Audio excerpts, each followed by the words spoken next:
पर देख रहे हैं अंशु अजय मैथ एक्सप्रेस। इस चैनल में आपका स्वागत है। गुड मॉर्निंग बच्चों, कैसे हैं आप सब लोग। आशा है आप सब लोग अच्छे हैं, आनंदित हैं। तो चलिए हम लोग शुरू करते हैं अपने चैप्टर का। तो बताइए, हम अपने जीवन में जो पैसे अमाउंट जो किसी को देते हैं या किसी से लेते हैं, तो हमें जीवन में ज़रूर ऐसी आवश्यकताएं पड़ती है कि उससे हमको कोई फ़ायदा हो, और हम लोग उसको दो तरीके से देते हैं। एक साधारण ब्याज से देते हैं और दूसरा चक्रवृद्धि ब्याज से देते हैं। तो आइए, हम लोग ये तो जान गए हैं कि साधारण ब्याज से हमें क्या मिलता है और चक्रवृद्धि ब्याज से क्या मिलता है और कौन हमारे लिए अधिक लाभदायक है। तो अब हम लोग साधारण ब्याज को छोड़ते हुए हम लोग चक्रवृद्धि ब्याज पर चलते हैं और चक्रवृद्धि ब्याज के बारे में हम लोग आज सीखेंगे। तो चक्रवृद्धि ब्याज में आज हम लोग साधारण क्वेश्चन से सीखेंगे और उसमें देखेंगे कि हमारा जो इंटरेस्ट है वो क्या है और कंपाउंड इंटरेस्ट के साथ में हमारा अमाउंट जो प्राप्त होता है वो भी क्या है। तो इसके बारे में हम लोग आज सीखेंगे। तो आइए हम लोग चलते हैं और अपने चैप्टर की शुरुआत करते हैं। तो आइए बच्चों, हम लोग अभी सीखने जा रहे हैं क्वेश्चन नंबर 1 और आज हम लोग सीखेंगे 1 नंबर क्वेश्चन में देखेंगे चक्रवृद्धि ब्याज कंपाउंड इंटरेस्ट में हम लोग देखेंगे। एक व्यक्ति 15,000 रुपये 15% वार्षिक ब्याज के दर से 2 वर्षों के लिए चक्रवृद्धि ब्याज पर देता है, तो उसे समय पूरा होने पर उसे कितनी राशि प्राप्त होगी। तो एक व्यक्ति है, वह 15,000 रुपया अमाउंट ले लिया, अर्थात उसका पी जो है वो क्या है 15,000 है, और वह 15% वार्षिक ब्याज की दर से ही वो क्या करता है, देता है। अब उसको कितनी राशि प्राप्त होगी इसको हम लोग आज जानेंगे। तो चलिए हम लोग इसको निकालते हैं, फटाफट इसको शुरू करते हैं और हम लोग निकालते हैं। तो चलिए हल करने के लिए हम लोग क्या करेंगे, यहाँ पर लिखेंगे सोल्यूशन, और यहाँ पर सोल्यूशन लिख करके लिखेंगे कि दिया गया है P बराबर 15,000 रुपया है, यहाँ पर 15,000 रुपये हैं, और जो यहाँ पर R है वह दिया गया है, R बराबर यहाँ पर 15% दिया गया है, और T जो है वह दिया गया यहाँ पर आपका 2 वर्षों के लिए, यानी 2 ईयर्स। तो यहाँ पर अभी हम लोगों ने जो दिया गया है उसको हम लोगों ने नोट कर लिया। अब नोट करने के बाद अब हम लोग क्या करेंगे, तो अमाउंट का हम लोग क्या करेंगे, फार्मूला डाल देंगे और अमाउंट हम लोग निकालेंगे कि हमारी कितनी राशि मिलेगी समय पूरा होने पर। तो चलिए हम लोग फटाफट यहाँ पर निकाल लेते हैं। तो अमाउंट बराबर हो गया P हमारा यहाँ पर हो गया, यहाँ पर 1 प्लस R बाई 100 के पावर में हो गया T, और ब्रैकेट बंद हो गया। और इस फार्मूला में हम लोग क्या करेंगे, इसको डाल देंगे। तो यहाँ पर हो गया हमारा 15,000 रुपया हो गया, और यहाँ पर हम लोग डाल दिए 1 प्लस R का मान हम डाल दिए 15 और बाटा में हम कर दिए 100, और यहाँ पर हमारा T का मान जो है वह कितना है, तो 2 साल के लिए है, तो 2 साल। अब यहाँ पर डालने के बाद में हम लोग आगे बढ़ेंगे। अब यहाँ पर देखिए 15,000 रुपया जो है वो हमारा हो गया 15,000 रुपये हो गए, यहाँ पर हमारा हो गया गुना, और यहाँ पर हम लोग कटा दिए, यहाँ पर हम 15/100 15/100 को हम कटा देंगे। तो यहाँ पर हो गया आपका 5 तिहाई 15 और 20 पाँचे 100। अब यहाँ पर 20 और 3 23 हो गया, तो यहाँ पर 23 बाटा हो गया 20 और इसका पावर हो गया हमारा 2। अब हम लोग क्या करेंगे कि इसके हल करेंगे। तो हल करेंगे तो हमारे पास क्या मिलता है, तो यहाँ पर हो गया आपका बराबर में 15,000 रुपया है, ये 15,000 और गुना में हमारा यहाँ पर हो गया तो 23, और गुना में फिर हो गया हमारा 23, और बाटा में हो गया हमारा कितना, तो 20 और गुना 20। इसमें का 2 जीरो हमारा इसके साथ कट गया, इसके बाद में हमारा कोई कटने वाला नहीं है, तो हम अपना कर दिए गुना 150 यहाँ हो गया, और ये हो गया हमारा 23 गुना 23, और नीचे हो गया आपका 2 और गुना 2। अब हम लोग क्या करेंगे, इसको गुना कर देंगे, तो 150 हो गया, और इसको गुना कर देंगे हम। अब हम लोग इसको गुना कर दिए और यहाँ पर हम गुना करके लिख दिए यहाँ पर 529, और बाटा में हमारा हो गया कितना, 2 दूनी 4। अब हम क्या करेंगे, इसको कटा देंगे, तो यहाँ पर 2 दूनी 4 ये कट गया, और ये हो जाएगा आपका 7 दूनी 14 और 5 दूनी 10।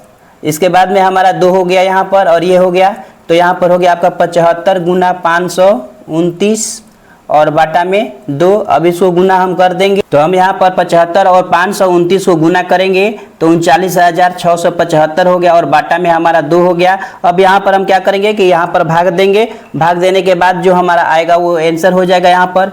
तो 2 एकम यहाँ पर हो गया 2 9 दूनी 18, 8 दूनी 16, 16 8 दूनी 16 और 7 दूनी 14 और 0.5। तो यहाँ पर हमारा देखिए 19,887.5 रुपया हमारा क्या हो गया, यहाँ पर चक्रवृद्धि ब्याज के रूप में हमको चक्रवृद्धि ब्याज का अमाउंट अर्थात हमको अमाउंट मिल गया। चक्रवृद्धि ब्याज के द्वारा हमारा अमाउंट मिल गया 19,887 रुपया और 50 पैसा हमको अमाउंट के रूप में प्राप्त हुआ। इस प्रकार से हम लोग निकाल सकते हैं कि आखिर चक्रवृद्धि ब्याज कितना मिला। तो चक्रवृद्धि ब्याज कंपाउंड इंटरेस्ट हमारा जो हो गया वह हो गया A माइनस P, अर्थात यहाँ पर 19,887.5 माइनस 5 माइनस यहाँ पर हमारा 15,000 रुपया इसका अमाउंट दिया गया था, वो यहाँ पर घटाने के बाद हो गया आपका 4,887.5 रुपये। तो यहाँ हमारा निकल गया कि हम लोग 4,887.50 रुपया चक्रवृद्धि ब्याज के रूप में हमको प्राप्त हुआ। तो इस प्रकार से हम लोग आते हैं और नेक्स्ट क्वेश्चन को हम लोग और देखते हैं। चलिए बच्चों, तो हम लोग अभी हल करते हैं। अब नेक्स्ट क्वेश्चन हमारा जो है उसको हम लोग हल करें, और हमारा नेक्स्ट क्वेश्चन जो है वह है हमारा क्वेश्चन नंबर 2। यहाँ पर क्वेश्चन नंबर हम लोग को क्या हो गया, अब यहाँ पर क्वेश्चन नंबर 2 सेम क्वेश्चन उसी तरह से आपका दिया हुआ है। यहाँ पर हम लोग को सबसे बड़ी समस्या होती है कि वार्षिक संयोजन हमको करना है और समय यदि पूर्ण न हो तो ऐसी स्थिति में क्या होता है उसी के बारे में हम लोग सीखेंगे। जैसे यहाँ पर देखिए एक क्वेश्चन दिया गया है कि एक व्यक्ति 10,000 रुपया 10% वार्षिक ब्याज के दर से 2.5 साल अर्थात 2.5 साल के लिए यानी 2.1/2 वर्षों के लिए चक्रवृद्धि ब्याज पर देता है, तो समय पूरा होने पर उसे कितनी राशि प्राप्त होगी। यहाँ पर सबसे बड़ी चीज़ है, यहाँ पर समय के लिए बताया जा रहा है कि यदि समय पूरा न हो, जैसे मान लीजिए 3 साल रहेगा तो 3 बार आपका कंपाउंड हो जाएगा, 3 बार आपको क्या करेंगे, समय 3 लिखेंगे। अगर 2 रहेगा तो 2 लिख लेंगे, 5 रहेगा तो 5 रहेगा, लेकिन 2.5 दिया हो, 3.5 दिया हो, तब उस स्थिति में आप क्या करेंगे, या महीना दिया गया हो, 4 महीना दिया गया है, 2 महीना दिया गया हो, तो हम अब क्या करेंगे इसके बारे में हम लोग सीखेंगे। तो यहाँ पर देखिए हम लोग इस कैलकुलेशन को कैसे करते हैं इसको हम लोग सीखें। तो आइए यहाँ पर दिया गया है, तो यहाँ पर दिया गया है सॉल्यूशन में आपका दिया गया है P बराबर आपका हो गया 10,000 रुपया हो गया, और R बराबर यहाँ पर दिया गया है वो है आपका 10% PA, और यहाँ पर समय जो है वह दिया गया है 2 होल 1/2 ईयर्स। तो इसको हम लोग क्या करेंगे कि इसको हम लोग क्या करेंगे, इसी तरह से रहने देंगे। यहाँ पर 2 दूनी 4 और 1 5/2 हमको करने की ज़रूरत नहीं है। हम इसको 5/2 नहीं लिखेंगे, हम 2 वर्ष पूरा और 1 रहने देंगे 1/2 वर्ष अर्थात हाफ, यानी 6 महीना को इसी तरह हम लोग छोड़ देंगे। क्लियर, समझ में आ गया। 2 होल 1/2 का अर्थ होता है 2 वर्ष 6 माह, अर्थात 2 वर्ष जेम का तेम रहने देंगे और उसको 1/2 वर्ष भी सेम रहने देंगे। अब आइए हम इसको रखते हैं फार्मूला में और कैसे हल करते हैं इसको हम लोग देखते हैं। जब हम इसको लिखते हैं कि A बराबर, तो हम लोग A बराबर लिखेंगे कि P यहाँ पर आपका हो गया कि 1 + R/100 पावर T, तो यहाँ पर पावर T हो गया, ठीक है। यहाँ पर ही एक क्या करेंगे, लिखेंगे कि 1 + RT/100। अब यहाँ पर ध्यान दीजिए, यहाँ पर जो है ये T जो है यह पूरा वर्ष के लिए है, और ये जो T है वह हाफ वर्ष के लिए है, जो कि अंदर में चला गया। यहाँ पर साधारण स्तर में ये है कि आपका 2 वर्ष का पूर्ण चक्रवृद्धि ब्याज निकाल देंगे, और जो निकालने के बाद हमारा अमाउंट होगा उसका 6 महीना के लिए आप साधारण ब्याज के स्तर से जब निकालेंगे और दोनों को जोड़ देंगे तो आपका अमाउंट आ जाएगा। बात समझ में आ गई। 6 महीना जो है 2 वर्ष पूरा के लिए निकाल देंगे चक्रवृद्धि ब्याज, और 6 महीना के लिए निकाल देंगे उसके बाद की राशि पर से हम साधारण ब्याज, और निकाल करके दोनों को जब जोड़ेंगे तो बिल्कुल आपका कंपाउंड इंटरेस्ट हो जाएगा। इसी को डायरेक्ट फार्मूला से जब हम लिखेंगे तो यहाँ पर इस प्रकार लिखेंगे। अब इसको हम लोग क्या करेंगे, इसको हम लोग हल करेंगे। तो यहाँ पर हो गया आपका देखिए 10,000 रुपया जो दिया गया था 10,000 रुपया हो गया। यहाँ पर आपका हो गया कि 1 + R यहाँ पर है 10/100, और 2 वर्ष अभी हम क्या बताएं कि 2 वर्ष पूरा के लिए हम क्या कर दिए 2 लिख दिए, और ये हाफ वर्ष जो है उसके लिए लिख दिए कि 1 + और यहाँ पर 10 × 1/2 / में 100। यहाँ पर देखिए 1/2 वर्ष जो बचा हुआ था ना, हाफ वर्ष 6 महीना के लिए, उसको हमने यहाँ पर डाल रखा। अब यहाँ पर आइए हम लोग यहाँ पर आगे बढ़ते हैं। तो ये आपका हो गया कितना, तो 10,000 रुपया ये हो गया, और गुना इसको जब हम हल किए तो ये कट गया, तो 10 और 1 11, 11 गुना 11, अब बाटा में हो गया कितना, 10 गुना 10। इसको हम लोग कटा दिए तो 10 हुआ, 10 को कटा करके लघुत्तम वाले पर जोड़ हम बना दिए बटा पर का जोड़ के अनुसार, और यहाँ पर हम निकाल दिए कितना, तो 10 और प्लस 1 11 बटा में 10, 11 बटा 10 को 11/10 को हमने 2 बार लिख दिया, तो 11 × 11/10 × 10। और यहाँ पर हमारे पास जो अब आ गया, इसी समय हम लोग क्या करेंगे, इसको भी हम लोग लिखेंगे। तो ये हो गया आपका, देखिए यहाँ पर 5 दूनी 10, ये कट गया इसके साथ, और 5 बच गया, तो 20 5 100 इसके साथ कट गया, ये पूरा का पूरा कट गया, और 20 और यहाँ पर 1 हो जाएगा, तो 20 और 1 21, अर्थात 21/20 यहाँ पर हमारा आ गया। अब हम क्या करेंगे, इस पूरे कैलकुलेशन को कटाएंगे, और कटाने के बाद हम लोग 1 2 और 3 जीरो है, 3 जीरो है, तो हम लोग 1 2 और 3 जीरो हम लोगों ने कटा लिया। अब इसके बाद हम क्या करेंगे, इस सब को गुना करेंगे।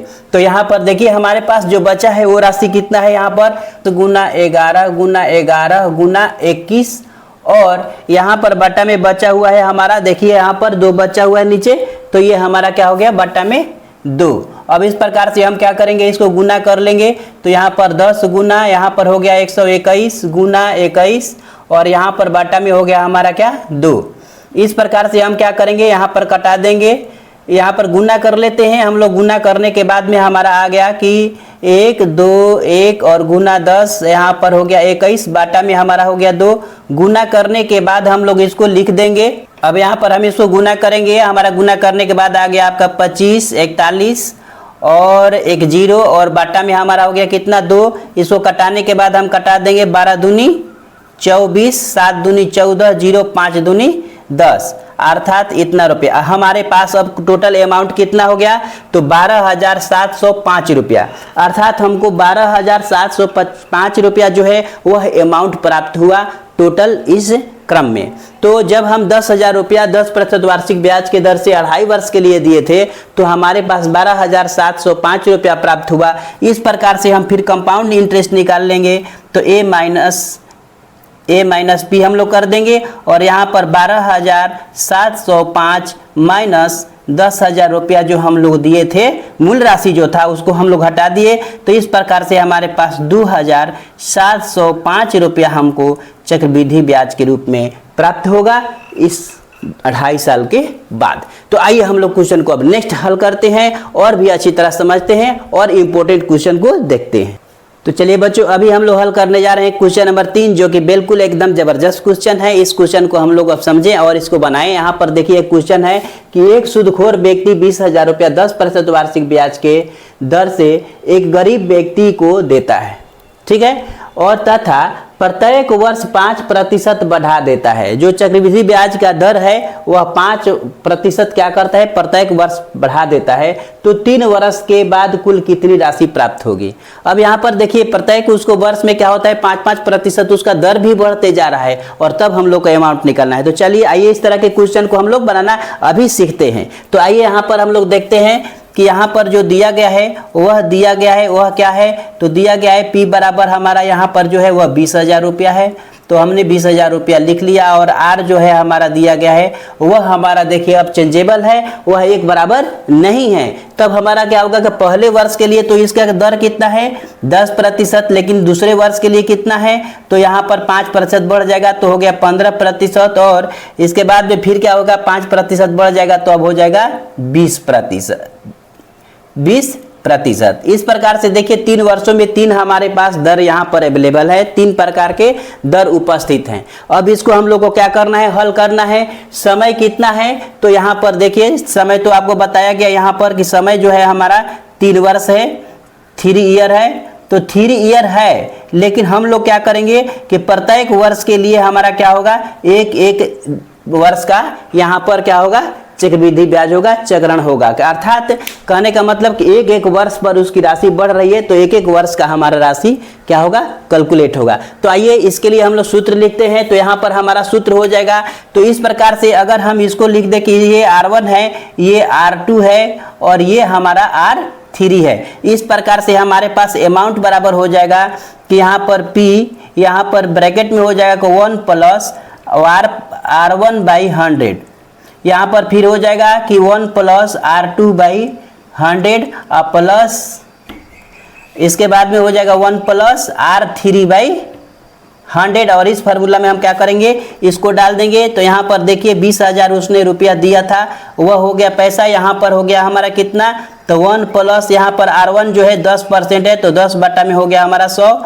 यहाँ पर पहला केस हो गया। दूसरा केस के लिए 1 प्लस यहाँ पर है 15% है, तो यहाँ पर 15 बटा में हो गया 100। और यहाँ पर तीसरा केस जो है 1 प्लस यहाँ पर 20% है, 20 बटा में 100। और यहाँ पर हो गया कट करके 20 पाँचे 100, यहाँ पर कटा दिए तो हो गया हमारा 5 तिहाई 15 और 20 पाँचे 100। और यहाँ से 1 0 से 1 0 कटा दिए। अब हमारे पास जो आ गया वो हम लोग क्या करेंगे, इसको लिख लेंगे। यहाँ पर हमारा आ गया कि 20,000 रुपया जो है वो हो गया पूरा अमाउंट। यहाँ पर आपका जो है इसको कैलकुलेट किए तो 10 और 1 11, यानी 11 बटा 10 हो गया। यहाँ पर जब हम करेंगे तो 10 20 है और 20 और ये 3 तो हो गया हमारा 23 बटा हो गया हमारा कितना 20। और यहाँ पर हमारा जो है वह है क्या, कट कर गया है 20 5 5 और 1 6 बटा में 5। अब हम क्या करेंगे कि इसको हम लोगों को हल करना है। तो हम क्या करते हैं कि यहाँ पर 2 0 जो है उसके साथ में 2 0 यहाँ कटा दिए, यहाँ 2 है तो 2 से हम क्या कर दिए कि यहाँ पर 200 बचा है, तो यहाँ पर 100 कर दिए, 100 कटा दिए कि इसको, ये 2 कट गया, 5 से कटाएंगे तो यहाँ पर हो गया 20 5 100। और इस प्रकार से पूरा कटने के बाद हमारे पास जो बच गया उसको हम लोग क्या करेंगे, अब हल करने के लिए यहाँ पर लिख देंगे। तो यहाँ पर आ गया हमारे 20 गुना, यहाँ पर बचा है एक 11 गुना 23 और गुना 6। और इस प्रकार से हमको क्या करेंगे, गुना कर देंगे। तो यहाँ पर 6 11 6 66 और इसको 2 से गुना कर देंगे तो 6 दूनी 12, 6 दूनी 12 1 13 और 1 0, और गुना में यहाँ पर हमारा हो गया 23। और इसको हम क्या करेंगे, गुना करके यहाँ पर लिखेंगे। अब यहाँ पर हम गुना कर दिए तो हमारा हो गया कि 30,360 रुपया, यही हमारा क्या हो गया, इसका पूरा अमाउंट हो गया। अर्थात हमको इस व्यक्ति द्वारा 20,000 जो दिया गया था राशि, उसको हमें देना पड़ेगा अब 30,360 रुपया देना पड़ेगा। और इस प्रकार से उसको कंपाउंड इंटरेस्ट के रूप में कितना देना पड़ेगा, तो यहाँ पर हमारा 30,360 रुपया माइनस 20,000 रुपया यहाँ पर घटा देंगे। और इस प्रकार से इसको देना पड़ेगा हमको 10,360 रुपया इंटरेस्ट के रूप में देना पड़ेगा। तो इस प्रकार से हम लोग देखिए इंपॉर्टेंट क्वेश्चनों को हल करना सीखे। अभी हम लोग चक्रवृद्धि ब्याज के ऐसे क्वेश्चन को देखें जिसमें दर बदल रहा है या समय जिसका पूर्णांक में हो, ऐसे ऐसे क्वेश्चनों का भी हम कंपाउंड इंटरेस्ट के द्वारा कैसे निकालेंगे, इस चीज़ को सीखे। तो अगर वीडियो मेरी पसंद आ रही है, आप मेरे चैनल पर पहली बार हैं, तो मेरे चैनल को सब्सक्राइब कीजिए, लाइक कीजिए, कमेंट कीजिए और वीडियो को शेयर करना नहीं भूलना है। और मेरे साथ जुड़े रहना है, आपको बहुत सारे टिप्स और ट्रिक्स मिलेंगे और आपको शॉर्ट वीडियो में भी ट्रिक्स मिलेंगे। तो चलिए इसी के साथ जय हिंद बच्चों।